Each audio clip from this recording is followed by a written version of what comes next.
Students, നമ്മൾ ഇന്നത്തെ ക്ലാസ്സിൽ ബേസിക്സ് ഓഫ് ഗ്രാമർ ആണ് പഠിക്കാൻ പോകുന്നത്. ഗ്രാമർ എന്തിനാണ് നമ്മൾ ലൈഫിൽ യൂസ് ചെയ്യുന്നത്? ഇംഗ്ലീഷ് ലാംഗ്വേജിനെ സംബന്ധിച്ചിടത്തോളം ഗ്രാമർ എന്ന് പറയുന്നത് വളരെ ഇമ്പോർട്ടൻ്റ് ആയിട്ടുള്ള ഒരു പാർട്ടാണ്. അതെന്തുകൊണ്ടാണ് അങ്ങനെ വന്നത്? നമ്മൾ സംസാരിക്കുമ്പോഴോ അല്ലെങ്കിൽ നമ്മൾ റൈറ്റ് ചെയ്യുമ്പോഴോ ഗ്രാമർ അത്രയും ഇമ്പോർട്ടൻ്റ് ആണ്. ഇംഗ്ലീഷിൻ്റെ ക്വാളിറ്റീനെ തന്നെ ഡിസ്ക്രൈബ് ചെയ്യുന്ന ഒരു കാര്യമാണ് ഗ്രാമർ എന്ന് പറയുന്നത്. അപ്പോൾ നമ്മൾ ഇന്നത്തെ ഈ സെക്ഷനിൽ ബേസിക്സ് ഓഫ് ഗ്രാമറിൽ നമ്മൾ നോക്കാൻ പോകുന്നത് 8 ബേസിക് ടൈപ്സ് ഓഫ് ഗ്രാമർ ആണ്. നമുക്ക് കോമൺ ആയിട്ട് നമ്മൾ കുഞ്ഞുനാളോട്ട് കേട്ട് വരുന്ന noun, pronoun, verb, adverb, adjective, conjunction, interjunction ഇങ്ങനെയുള്ള നൗൺസ് നമ്മൾ നോക്കുന്നുണ്ട്. ഇനി കോമ്പൗണ്ട് പേഴ്സണൽ പ്രോനൗൺ, അതായത് നോക്കിയ എക്സാമ്പിൾസ് നോക്ക്. I can draw my self. ഇവിടെ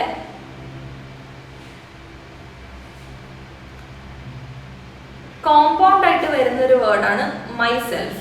അതുപോലെ നോക്കി, we can draw our self, you can draw your self, he can draw himself, she can draw her self, the toy can sing it self, they can draw themselves. നോക്ക്, ഇവിടെ singular ആയിട്ടുള്ള I, U,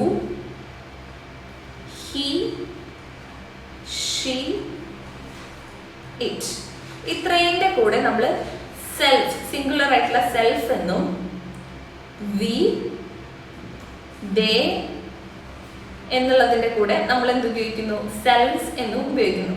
അതായത് compound personal pronoun എന്ന് പറഞ്ഞാൽ singular ആയിട്ടുള്ളതിന്റെ കൂടെ, അതായത് നമുക്ക് my self, my എന്ന് പറയുന്ന പ്രോനൗണിന്റെ കൂടെ സെൽഫ് കൂടെ വന്നിട്ട് മൈ സെൽഫ്, അത് എന്താണ്? സിംഗുലർ ആണ്. അവർ സെൽഫ്സ്, അവർ എന്ന് പറയുന്നത് നമ്മൾ, അതായത് അതൊരു പ്ലൂറൽ ഫോം ആയ കാരണം അതിൻ്റെ കൂടെ സെൽഫ്സ് എന്ന് ചേർത്തിട്ട് അവർ സെൽഫ്സ്, അതൊരു പ്ലൂറൽ ഫോമിലേക്ക് വന്നു.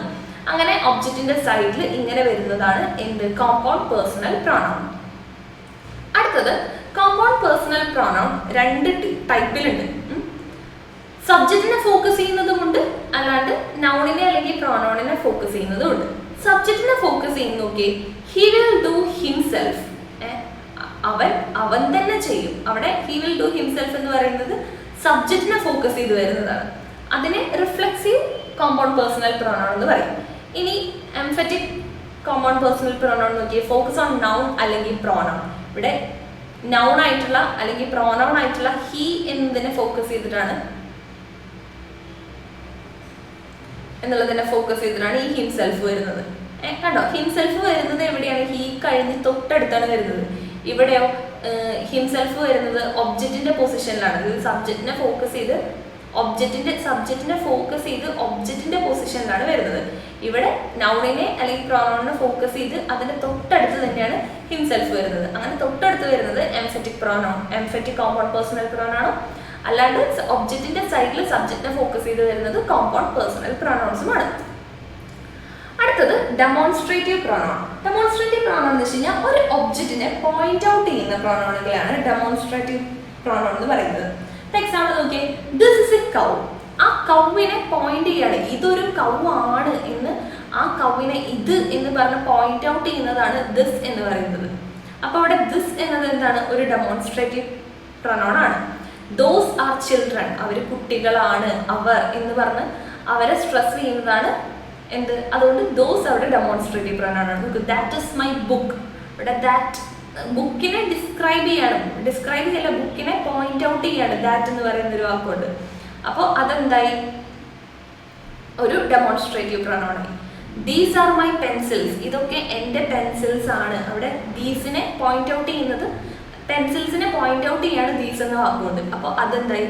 ഒരു ഡെമോൺസ്ട്രേറ്റീവ് പ്രോനൗൺ ആയി. അടുത്തത് ഇൻഡെഫിനിറ്റ് പ്രോനൗൺ. ഇൻഡെഫിനിറ്റ് പ്രോനൗൺ എന്ന് വെച്ച് കഴിഞ്ഞാൽ, ഇപ്പൊ നോക്കിയേ, ഒരു ജനറൽ വേയിൽ പറയുക, ഒരു പേഴ്സണെ അല്ലെങ്കിൽ ഒരു തിങ്ങിനെ നമ്മൾ ജനറൽ വേയിൽ പറയുന്നതാണ് ഇൻഡെഫിനിറ്റ്. നോക്ക്, 3 സെന്റൻസ് നമുക്ക് ഇവിടെ തന്നിട്ടുണ്ട്. Rahul is A good boy, Shaheen is A good boy, Arjun is A good boy. 3 പേരും ഗുഡ് ബോയ്സ് ആണ്. അപ്പൊ ഈ രാഹുൽ, ഷഹീൻ, അർജുൻ എന്നിവ 3 പേരുകളെ നമുക്ക് കൂട്ടിച്ചേർത്തിട്ട് എന്ത് ചെയ്യാം? ഓൾ ആർ ഗുഡ് ബോയ്സ് എന്ന് പറയാം. ഈ 3 പേരെയും കൂട്ടിച്ചേർത്തിട്ട് നമ്മൾ ഉപയോഗിക്കുന്ന പ്രോനൗൺ ആണ് ഓൾ. നോക്ക്, അടുത്ത എക്സാമ്പിൾ നോക്കിയേ, Diya is singing, Archana is singing. അപ്പൊ ദിയയും പാട്ട് പാടുന്നുണ്ട്, അർച്ചനയും പാട്ട് പാടുന്നുണ്ട്. അപ്പൊ നമുക്ക് എന്ത് പറയാം? Both are singing. അവര് 2 പേര് പാട്ട് പാടുന്നുണ്ട്, ബോത്ത് ആർ സിംഗിങ്. അപ്പൊ ഇവിടെ ബോത്ത് എന്ന് പറയുന്നത് എന്താണ്? ഒരു ഇൻഡെഫിനിറ്റ് പ്രോനൗൺ ആണ്. അങ്ങനെ ജനറലി കുറേ ക്ലാസ്സസ് ഉള്ളതിനെ ഒരുമിച്ച് ജനറലി പറയാൻ വേണ്ടി നമ്മൾ യൂസ് ചെയ്യുന്ന പ്രൊനൗൺസിനാണ് ഇൻഡെഫിനിറ്റ് പ്രൊനൗൺസ് എന്ന് പറയുന്നത്. നോക്കിയേ, ഇൻഡെഫിനിറ്റ് പ്രൊനൗൺസ് വേറെ കുറച്ച് നോക്കിയേ. Somebody, nobody, anybody, nothing, some, many, each. ഇതൊക്കെ എന്താണ്? ഇൻഡെഫിനിറ്റ് പ്രൊനൗൺസ് ആണ്. ഇനി കുറച്ച് ഇൻഡെഫിനിറ്റ് പ്രൊനൗൺസ് നിങ്ങൾ വേറെ ഏതൊക്കെയാണെന്നുള്ളത് നിങ്ങൾ തന്നെ ജസ്റ്റ് ഒന്ന് ചിന്തിച്ച് കണ്ടുപിടിച്ച് നോക്കും. അടുത്തത് ഡിസ്ട്രിബ്യൂട്ടീവ് പ്രൊനൗൺ. ഡിസ്ട്രിബ്യൂട്ടീവ് പ്രൊനൗൺ എന്ന് വെച്ച് കഴിഞ്ഞാൽ ഒരു അറ്റ് എ ടൈമിൽ ഒരു പേഴ്സണെ അല്ലെങ്കിൽ ഒരു വസ്തുവിനെ ഡിസ്ട്രിബ്യൂട്ട് ചെയ്യുക, അല്ലെങ്കിൽ ഒരു വസ്തുവിനെ പറ്റി റെഫർ ചെയ്ത് പറയുക, അല്ലെങ്കിൽ ആ വസ്തുവിനെ അല്ലെങ്കിൽ ആ പേഴ്സണെ മാത്രം എംഫസൈസ് ചെയ്ത് പറയുന്ന പ്രൊനൗൺസിനാണ് ഡിസ്ട്രിബ്യൂട്ടീവ് പ്രൊനൗൺസ് എന്ന് പറയുന്നത്. അപ്പോൾ നോക്കി, each player was given a prize. അതായത് ഈച്ച് പ്ലെയർ, ഓരോ പ്ലെയറിനെയും, അവിടെ ഈച്ച് എന്നുള്ള വാക്കിന് കൂടുതൽ സ്ട്രെസ് കൊടുക്കുന്നുണ്ട്, ഈച്ച് പ്ലെയർ. അപ്പൊ അത് എന്താണ്? ഡിസ്ട്രിബ്യൂട്ടീവ് പ്രൊനൗൺ ആണ്. Neither of you are trustworthy. നിങ്ങൾ ആരും ട്രസ്റ്റ് വർത്തി അല്ല. അപ്പൊ നൈദർ എന്ന് പറയുന്നത് അവിടെ എന്താണ്? ഡിസ്ട്രിബ്യൂട്ടീവ് പ്രൊനൗൺ ആയിട്ട് വർക്ക് ചെയ്യുന്നുണ്ട്. ഇവിടെ യു എന്ന് പറയുന്നത് പ്രൊനൗൺ ആണ്, അതുപോലെ തന്നെ അത് കോമൺലി വരുന്ന പ്രൊനൗൺ. ഇത് എന്ന് പറയുന്നതാണ് ഇവിടുത്തെ distributive pronoun. You can drink either tea or coffee. ഒന്നുകിൽ ടീ കുടിക്കാം അല്ലെങ്കിൽ കോഫി കുടിക്കാം. അപ്പൊ ഐദർ എന്ന് പറയുന്നത് അവിടെ എന്താണ്? ഡിസ്ട്രിബ്യൂട്ടീവ് പ്രൊനൗൺ ആണ്. ഇനി അടുത്ത പ്രൊനൗൺസ് ആണ് റെസിപ്രോക്കൽ പ്രൊനൗൺ. റെസിപ്രോക്കൽ പ്രൊനൗൺ എന്ന് വെച്ച് കഴിഞ്ഞാൽ two or more subject acting same way to other. നോക്കി, ഈച്ച് അതർ, വൺ അനദർ, ഇങ്ങനൊക്കെ പറയില്ലേ, അതൊക്കെ റെസിപ്രോക്കൽ പ്രൊനൗൺസ് ആണ്. The two people knows each other. അവർക്ക് പരസ്പരം അങ്ങോട്ടും ഇങ്ങോട്ടും അറിയാം. അവിടെ ആ സെന്റൻസിൽ ഈച്ച് അതർ എന്ന് പറയുന്നത്, അതായത് രണ്ട് സബ്ജക്റ്റ് അല്ലെങ്കിൽ രണ്ടോ അതിൽ കൂടുതലോ സബ്ജക്റ്റിനെ ഒരേ വേയിൽ ആക്ട് ചെയ്യുന്നതിനെ ആക്ട് ചെയ്യുന്നത് കാണിക്കാൻ വേണ്ടി ഉപയോഗിക്കുന്ന വേർഡ്സിനെയാണ് റെസിപ്രോക്കൽ പ്രൊനൗൺ എന്ന് പറയുന്നത്. ഇവിടെ രണ്ട് ആൾക്കാർക്ക് അങ്ങോട്ടും ഇങ്ങോട്ടും അറിയാം എന്നുള്ളതിനെ കാണിക്കുന്നതാണ് ഈച്ച് അതർ. അങ്ങോട്ടും ഇങ്ങോട്ടും അറിയാം രണ്ടുപേർക്കും. അവിടെ രണ്ട് ആൾക്കാർ വരുന്നുണ്ട്, അല്ലെങ്കിൽ രണ്ടോ അതിൽ കൂടുതലോ ആൾക്കാർ വരുന്നുണ്ട്. അപ്പൊ അതെന്തായി? ഒരു റെസിപ്രോക്കൽ പ്രൊനൗൺ ആയി. നോക്ക്, the children share their lunch with one another. One another എന്ന് പറയുന്നത് അവിടെ എന്താണ്? ഒരു റെസിപ്രോക്കൽ പ്രൊനൗൺ ആണ്. അവിടെ ചിൽഡ്രൻ എന്ത് ചെയ്യാണ്? അങ്ങോട്ടും ഇങ്ങോട്ടും പരസ്പരം ഷെയർ ചെയ്യാണ്. അവിടെ ഒന്നോ അതിൽ കൂടുതലോ സബ്ജക്ട്സ് ഉണ്ട്. അങ്ങനെ വരുന്ന അവിടെ വരുന്ന പ്രൊനൗൺസ് ആണ് റെസിപ്രോക്കൽ പ്രൊനൗൺ. അടുത്തത് ഇന്ററോഗേറ്റീവ് പ്രൊനൗൺ. ഇന്ററോഗേറ്റീവ് പ്രൊനൗൺ എന്ന് വെച്ച് കഴിഞ്ഞാൽ അവിടെ എന്താണ്? നമുക്കൊരു ക്വസ്റ്റ്യൻ ആസ്ക് ചെയ്യാൻ പറ്റും. ഒരു WH വേർഡ് വെച്ചിട്ട് ഒരു ക്വസ്റ്റ്യൻ ആസ്ക് ചെയ്യാൻ പറ്റും. ഇപ്പൊ നോക്കിയേ, സബ്ജക്റ്റിന്റെ അകത്ത് നമ്മൾ വരാണ്. Who is going to complete this job. ഇവിടെ ഹൂ എന്ന് പറയുന്നത് ഒരു എന്താണ്? ഒരു ക്വസ്റ്റ്യൻ ആണ്, ഒരു ക്വസ്റ്റ്യൻ വേർഡ് ആണ്. അവിടെ ഹൂ എന്ന് പറയുന്നത് ഫസ്റ്റ് സബ്ജക്ട് സ്ഥാനത്ത് നിൽക്കുന്നത് കൊണ്ട് നമ്മൾ അതിന് എന്ത് പറയുന്നു? ഇന്ററോഗേറ്റീവ് പ്രൊനൗൺ എന്ന് പറയുന്നു. നോക്ക്, അതുപോലെ തന്നെ വേറൊരു എക്സാമ്പിൾ നോക്കുകയാണെങ്കിൽ, ഹൗ ഡസ് ഇറ്റ് വർക്ക്. ഇതെങ്ങനെയാണ് വർക്ക് ചെയ്യുക എന്നുള്ളത്. ഓക്കെ, അതിൽ ഹൗ എന്ന് പറയുന്നത് എന്താണ്? ഒരു ഇന്ററോഗേറ്റീവ് പ്രൊനൗൺ ആണ്. അങ്ങനെ ഹൂ, ഹും, ഹൂസ്, വിച്ച്, അങ്ങനെ WH ക്വസ്റ്റ്യൻസ് വരുന്ന അല്ലെങ്കിൽ WH വേർഡ്സ് വെച്ചിട്ട് ക്വസ്റ്റ്യൻസ് ഫോം ചെയ്യാൻ പറ്റുന്ന ടൈപ്പ് പ്രൊനൗൺസിനെയാണ് ഇന്ററോഗേറ്റീവ് പ്രൊനൗൺസ് എന്ന് പറയുന്നത്. അടുത്തത് റിലേറ്റീവ് പ്രൊനൗൺ. റിലേറ്റീവ് പ്രൊനൗൺ എന്ന് വെച്ച് കഴിഞ്ഞാൽ ഒരു ക്ലോസിനെ അല്ലെങ്കിൽ ഒരു ഫ്രേസിനെ കണക്ട് ചെയ്യുന്ന WH വേർഡ്സ് വെച്ച് അല്ലെങ്കിൽ വേറെ ഏത് വേർഡ്സ് വെച്ചാലും കണക്ട് ചെയ്യുന്ന പ്രൊനൗണിനെയാണ് റിലേറ്റീവ് പ്രൊനൗൺ എന്ന് പറയുന്നത്. റിലേറ്റ് ചെയ്യുന്ന രണ്ട് കാര്യങ്ങൾ റിലേറ്റ് ചെയ്യുന്നത്. നോക്കി, എക്സാമ്പിൾ നോക്ക്. This is A girl. ഇതൊരു കുട്ടിയാണ്. She is my friend. അവൾ എൻ്റെ ഫ്രണ്ടാണ്. This is A girl. അപ്പൊ ഈ ഫുൾ സ്റ്റോപ്പ് നമ്മളിവിടെ അവോയ്ഡ് ചെയ്യുന്നത് ഹൂ എന്ന് പറഞ്ഞിട്ടുള്ള ഒരു പ്രൊനൗൺ ആഡ് ചെയ്തിട്ടാണ്. This is A girl who is my friend. ഇതെന്റെ ഫ്രണ്ട് ആയിട്ടുള്ള ഒരു കുട്ടിയാണ്. അതുപോലെ തന്നെ നോക്കി, this is A house I leave here. ഇതൊരു ഹൗസാണ്. ഇതൊരു ഹൗസാണ്, ഞാൻ ഇവിടെയാണ് താമസിച്ചിരുന്നത്. നോക്ക്, this is A house where I live. ഞാൻ ഇവിടെയാണ് താമസിച്ചിരുന്നത്. അത് ആ ഫുൾ സ്റ്റോപ്പ് നമ്മൾ അവോയ്ഡ് ചെയ്ത് രണ്ട് സെന്റൻസിന് നമ്മൾ ജോയിൻ ചെയ്യാനൊരു പ്രൊനൗൺ വെച്ചിട്ട്, അങ്ങനെയുള്ള ജോയിൻ ചെയ്യുന്ന പ്രൊനൗണുകളാണ് നമ്മൾ എന്താ പറയുന്നത്? റിലേറ്റീവ് പ്രൊനൗൺ എന്ന് പറയുന്നത്. ഇനി അടുത്തത് നമ്മൾ പഠിക്കാൻ പോകുന്നത് അഡ്ജക്റ്റീവ്സ് ആണ്. അഡ്ജക്റ്റീവ്സ് എന്താ നോക്കാം. അഡ്ജക്റ്റീവ്സ് എന്ന് വെച്ച് കഴിഞ്ഞാൽ word that use to describe a noun or a pronoun. അതായത് ഒരു നൗണിനെയോ പ്രോനൗണിനെയോ ഡിസ്ക്രൈബ് ചെയ്യാൻ വേണ്ടി ഉപയോഗിക്കുന്നതിനാണ് അഡ്ജക്റ്റീവ് എന്ന് പറയുന്നത്. നോക്കിയേ, beautiful, clever, good, bad, ugly, അങ്ങനെയുള്ള ഒരു സാധനത്തിന് ഇപ്പോൾ നമ്മൾ പറയില്ലേ ബ്യൂട്ടിഫുൾ ഫ്ലവർ,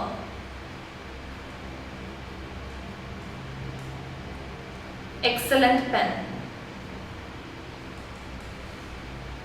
പറയില്ലേ. ഇവിടെ ഈ ബ്യൂട്ടിഫുളും എക്സലന്റും ഈ ഫ്ലവറിനെയും പെന്നിനെയും ഡിസ്ക്രൈബ് ചെയ്യാൻ വേണ്ടി നമ്മൾ ഉപയോഗിക്കുന്ന വേർഡ്സ് ആണ്. അപ്പൊ ഇങ്ങനെയുള്ള വേർഡ്സിനെയാണ് എന്ത് പറയുന്നത്? അഡ്ജക്റ്റീവ്സ് എന്ന് പറയുന്നത്. അഡ്ജക്റ്റീവ്സ് എത്ര ടൈപ്പ് ഉണ്ട്? ക്വാളിറ്റേറ്റീവ് അഡ്ജക്റ്റീവ് ഉണ്ട്, ക്വാണ്ടിറ്റേറ്റീവ് അഡ്ജക്റ്റീവ് ഉണ്ട്, ഡെമോൺസ്ട്രേറ്റീവ് അഡ്ജക്റ്റീവ് ഉണ്ട്, ന്യൂമറിക്കൽ അഡ്ജക്റ്റീവ് ഉണ്ട്, ഇന്ററോഗേറ്റീവ് ഉണ്ട്, പോസസീവ് ഉണ്ട്. അപ്പൊ അത് ആദ്യം ക്വാളിറ്റേറ്റീവ് അഡ്ജക്റ്റീവ് എന്താണെന്ന് നോക്കാം. അതായത് ആ നൗണിന്റെ അല്ലെങ്കിൽ പ്രോനൗണിന്റെ ക്വാളിറ്റിനെ ഡിസ്ക്രൈബ് ചെയ്യുന്ന അഡ്ജക്റ്റീവ് ആണ് ക്വാളിറ്റേറ്റീവ് അഡ്ജക്റ്റീവ്. ഇവിടെ നോക്കിയേ, റെഡ് റോസ്. ഇവിടെ റോസ് എങ്ങനത്തെ റോസ് ആണ്? അതിന്റെ ക്വാളിറ്റി പറയുന്നതാണ്. റെഡ് കളറിലുള്ള റോസ് ആണ്. അവിടെ റെഡ് എന്ന് പറയുന്നത് ഏത് കൈൻഡ്, എങ്ങനത്തെ എന്ന് പറയുന്ന ആ ഒരു ക്വസ്റ്റിന് ആൻസർ കൊടുക്കുകയാണ്. നമുക്ക് ക്രൈം ബേബി, ബേബി എന്ത് ചെയ്യാണ്? കരയാണ്. എങ്ങനത്തെ ബേബിയാണ്? കരഞ്ഞുകൊണ്ടിരിക്കുന്ന ബേബിയാണ് crying baby. Okay, healthy meals, എങ്ങനത്തെ മീൽസ് ആണ്? ഹെൽത്തി ആയിട്ടുള്ള മീൽസ് ആണ്. റിച്ച് ബോയ്, എങ്ങനത്തെ ബോയ് ആണ്? റിച്ച് ആയിട്ടുള്ള ബോയ് ആണ്. അപ്പൊ അതെന്താണ്? ക്വാളിറ്റേറ്റീവ്. അങ്ങനെ എങ്ങനത്തെ എന്നുള്ള ചോദ്യത്തിന് ഉത്തരം കൊടുക്കുന്ന ടൈപ്പ് അഡ്ജക്റ്റീവുകളെയാണ് ക്വാളിറ്റേറ്റീവ് അഡ്ജക്റ്റീവ് എന്ന് പറയുന്നത്. അടുത്തത് ക്വാണ്ടിറ്റേറ്റീവ് അഡ്ജക്റ്റീവ്. അതായത് ഹൗ മച്ച്, ഒരു ക്വാണ്ടിറ്റി എത്രത്തോളം ഉണ്ട് എന്നുള്ളൊരു ചോദ്യത്തിന് ഉത്തരം കൊടുക്കുന്നതിനെയാണ് ക്വാണ്ടിറ്റേറ്റീവ് അഡ്ജക്റ്റീവ് എന്ന് പറയുന്നത്. അതായത് ആ നൗണിന്റെ അല്ലെങ്കിൽ പ്രോനൗണിന്റെ ക്വാണ്ടിറ്റി നമ്മൾ ഡിസ്ക്രൈബ് ചെയ്യുന്നു. ഓക്കെ, യൂസ്ഡ് വിത്ത് അൺകൗണ്ടബിൾ നൗൺ. അതായത് കൗണ്ട് ചെയ്യാൻ പറ്റാത്ത, നമ്മൾ നൗണിലെ സെക്ഷനിൽ പഠിച്ചതാണ് അൺകൗണ്ടബിൾ നൗൺ. നമുക്ക് കൗണ്ട് ചെയ്യാൻ പറ്റാത്ത, ഇപ്പൊ സിൽക്ക്, അതുപോലെ തന്നെ വൂൾ, ഇതൊന്നും കൗണ്ട് ചെയ്യാൻ പറ്റില്ല. അങ്ങനത്തെ കൗണ്ട് ചെയ്യാൻ പറ്റാത്ത സാധനങ്ങളുടെ കൂടെയാണ് നമ്മൾ എന്ത് ഉപയോഗിക്കുക? ക്വാണ്ടിറ്റേറ്റീവ് അഡ്ജക്റ്റീവ് ഉപയോഗിക്കുക. നമുക്ക് ഇനഫ് മിൽക്ക്, മിൽക്ക് കൗണ്ട് ചെയ്യാൻ പറ്റില്ല. എത്രത്തോളം ഉണ്ടെന്ന് ഈ ലോകത്ത് അത്രയുള്ള മിൽക്ക് എത്രയാണ് നമുക്ക് കൗണ്ട് ചെയ്യാൻ പറ്റില്ല. ആ മിൽക്കിന്റെ കൂടെ നമ്മൾ ഇനഫ് ചേർത്തു. How much milk? Enough milk. അതുപോലെ some money, how much money? Some money. Few pages, എത്ര പേജ് ഉണ്ട്? ഫ്യൂ പേജസ് ആണുള്ളത്. എത്ര ലീവ്സ് ഉണ്ട്? Many leaves. ഓക്കെ, അത് ക്വാണ്ടിറ്റേറ്റീവ് ആയിട്ടുള്ള. അങ്ങനെ ഹൗ മച്ച് എന്നുള്ളതിന് ഉത്തരം കൊടുക്കുന്നതിന് ക്വാണ്ടിറ്റേറ്റീവ്. വാട്ട് കൈൻഡ് എന്നുള്ളതിന് ഉത്തരം കൊടുക്കുകയാണെങ്കിൽ അത് ക്വാളിറ്റേറ്റീവ്. ഇനി അടുത്തത് ന്യൂമറിക്കൽ അഡ്ജക്റ്റീവ്സ്.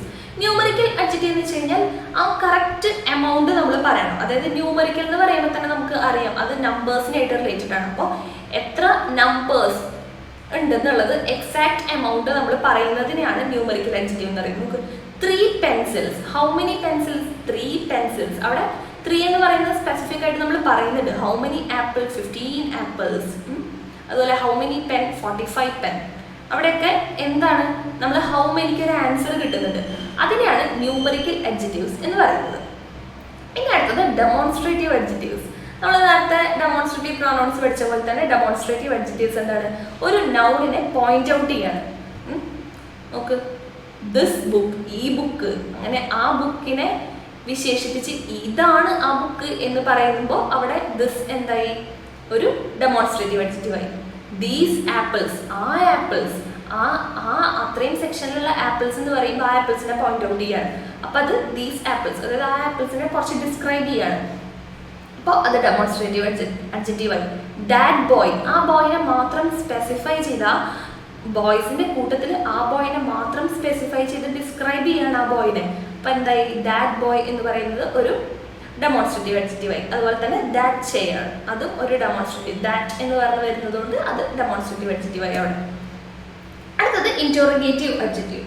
അതായത് അത് നേരത്തെ നൗൺ ഉപയോഗിച്ചുകൊണ്ട് തന്നെ നമ്മൾ എന്ത് ചോദിക്കുകയാണ്? ചോദ്യങ്ങൾ ചോദിക്കുകയാണ്. അങ്ങനെയുള്ള അഡ്ജക്റ്റീവ്സ് ആണ് interrogative. What kind of plan did you create? ഇവിടെ വാട്ട് എന്ന് പറയുന്നത് ഏത് ടൈപ്പ് പ്ലാൻ എന്ന് പറയുന്ന നൗണിനെ വിശേഷിപ്പിക്കാനായിട്ട് ഏത് ടൈപ്പ് പ്ലാൻ ആണ് എന്ന് ചോദിക്കുമ്പോൾ അവിടെ വാട്ട് എന്നുള്ളത് എന്തായി? അഡ്ജക്റ്റീവായി മാറി.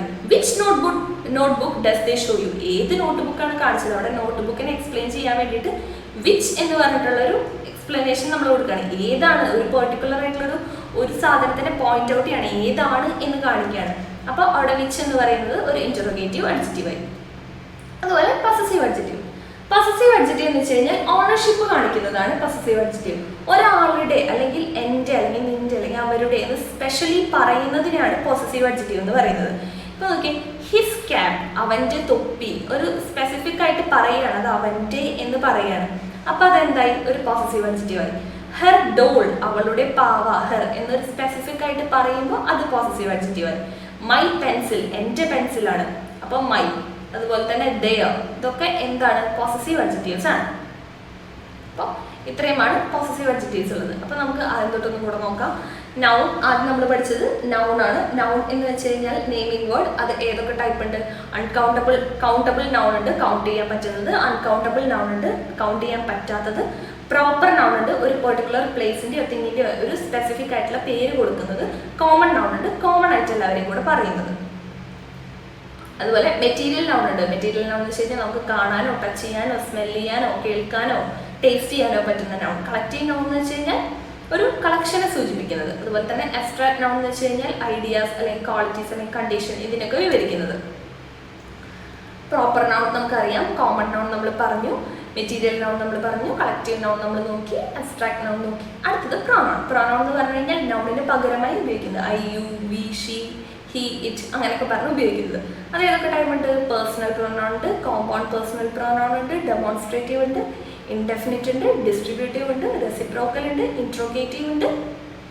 അതിൽ പേഴ്സണൽ എന്ന് വെച്ച് കഴിഞ്ഞാൽ പിന്നെയും ഡിവൈഡ് ചെയ്തിട്ടുണ്ട്, സബ്ജക്റ്റീവായിട്ടും ഒബ്ജക്റ്റീവായിട്ടും. സബ്ജക്റ്റിന്റെ സ്ഥാനത്താണ് പ്രോനൗൺ വരുന്നതെങ്കിൽ അത് സബ്ജക്റ്റീവ് പ്രോനൗണും, ഒബ്ജക്റ്റീവിന്റെ സ്ഥാനത്താണ് പ്രോനൗൺ വരുന്നതെങ്കിൽ അത് ഒബ്ജക്റ്റീവ് പ്രോനൗണും.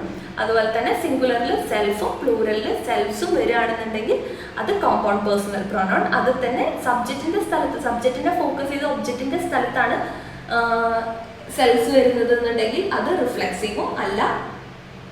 സബ്ജക്ട് നൗണിന്റെ കൂടെ തൊട്ടടുത്തായിട്ട് നിൽക്കുകയാണെന്നുണ്ടെങ്കിൽ അത് എംഫറ്റിക് കോമ്പൗണ്ട് പേഴ്സണൽ പ്രോനൗൺ ആണ്. അടുത്തത് ഡെമോൺസ്ട്രേറ്റ് എന്ന് വെച്ച് കഴിഞ്ഞാൽ ഒരു വസ്തുവിനെ ഡെമോൺസ്ട്രേറ്റ് ചെയ്ത് കാണിക്കണം, ഒരു വസ്തുവിനെ പോയിന്റ് ഔട്ട് ചെയ്ത് കാണിക്കുന്നതിനാണ് ഡെമോൺസ്ട്രേറ്റീവ് പ്രോനൗൺ എന്ന് പറയുന്നത്. അതിൽ ദിസ്, ദാറ്റ്, ദോസ് എന്നൊക്കെ പറഞ്ഞു വരും.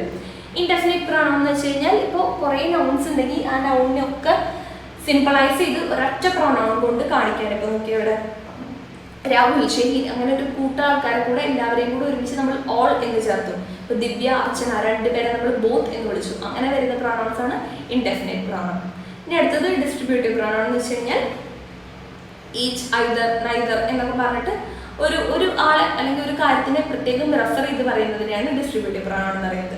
അടുത്തത് പഠിച്ചത് അഡ്ജക്റ്റീവ് ആണ്. അഡ്ജക്റ്റീവ് ഏതൊക്കെ ടൈപ്പ് ഉണ്ട്? ഒരു നൗണിൽ അല്ലെങ്കിൽ ഒരു പ്രോനൗണിനെ ഡിസ്ക്രൈബ് ചെയ്ത് പറയുന്നതിനാണ് അഡ്ജക്റ്റീവ് എന്ന് പറയുന്നത്. അഡ്ജക്റ്റീവ് ഏതൊക്കെ ടൈപ്പ് ഉണ്ട്? ക്വാളിറ്റേറ്റീവ് ഉണ്ട്, ക്വാണ്ടിറ്റേറ്റീവ് ഉണ്ട്, ഡെമോൺസ്ട്രേറ്റീവ് ഉണ്ട്, ന്യൂമറിക്കൽ ഉണ്ട്, ഇന്ററോഗേറ്റീവ് ഉണ്ട്, പോസസീവ് ഉണ്ട്. ഇതൊക്കെ ഏതൊക്കെ ഈ പ്രോനൗൺസിന്റെ തന്നെ ഏകദേശപ്പെട്ട ഫോമാണ് അഡ്ജക്റ്റീവ്സും വരുന്നത്. അത് ആ സെന്റൻസ് വായിക്കുമ്പോൾ അതിൽ അഡ്ജക്റ്റീവ് ഏതാണ് പ്രോനൗൺ ഏതാണെന്ന് തിരിച്ചറിയാൻ ആ സെന്റൻസിന്റെ മീനിങ് നോക്കിയിട്ട് പറ്റണം. അത്രേ ഉള്ളൂ അതിൽ ഇമ്പോർട്ടൻ്റ് ആയിട്ട് വരുന്നത്. Thank you. നമുക്ക് ഈ സെന്റൻസ് ഒന്ന് നോക്കാം. The toll girl and her front walk slowly. ഈ സെന്റൻസ് ഒന്ന് ശ്രദ്ധിച്ചേ. ഇതിൽ ഗേൾ എന്ന് പറയുന്നത് എന്താണ്? നൗൺ ആണ്. നമുക്കറിയാം, നമ്മൾ പഠിച്ചു ഗേൾ എന്ന് പറയുന്നത് നൗൺ ആണ്. ഇനി ആ ഗേളിനെ ഡിസ്ക്രൈബ് ചെയ്യുന്ന ടോൾ എന്ന് പറയുന്നത് എന്താണ്? ആ നൗണിനെ ഡിസ്ക്രൈബ് ചെയ്യുന്നതാണ്. അപ്പൊ അതെന്താണ്? അത് അഡ്ജക്റ്റീവ് ആണ്. നോക്കി, the toll girl and her front.